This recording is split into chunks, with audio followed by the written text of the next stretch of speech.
బులెటిన్లో మరో breaking news చూస్తున్నాం. తెలంగాణలో వడ్ల కొనుగోలు అంశం అగ్గిరాజేస్తోంది. విపక్షం ఈ అంశాన్ని అస్త్రంగా చేసుకుంటోంది. అయితే నిర్మల్ జిల్లాలో మంత్రులు పొంగులేటి శ్రీనివాసరావు, సీతక్కకు నిరసన సెగ తగిలింది. మంత్రుల కాన్వాయ్లను అడ్డుకునేందుకు బీఆర్ఎస్ నేతలు ప్రయత్నించారు. ఇక వడ్ల కొనుగోలులో జాప్యం చేస్తున్నారంటూ నిరసన వ్యక్తం చేశారు. ఇక రంగంలోకి దిగిన పోలీసులు బీఆర్ఎస్ శ్రేణులను అరెస్టు చేశారు.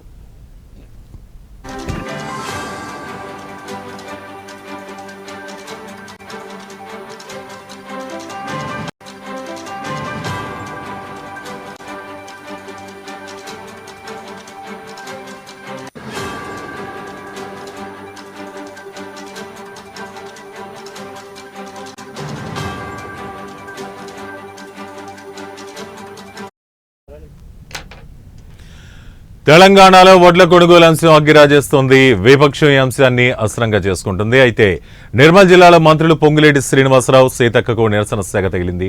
మంత్రుల కాన్వాయ్లను అడ్డుకునేందుకు బీఆర్ఎస్ నేతలు ప్రయత్నించారు. ఇక వడ్ల కొనుగోలులో జాప్యం చేస్తున్నారంటూ నిరసన వ్యక్తం చేశారు. ఇక రంగంలోకి దిగిన పోలీసులు బీఆర్ఎస్ శ్రేణులను అరెస్టు చేశారు.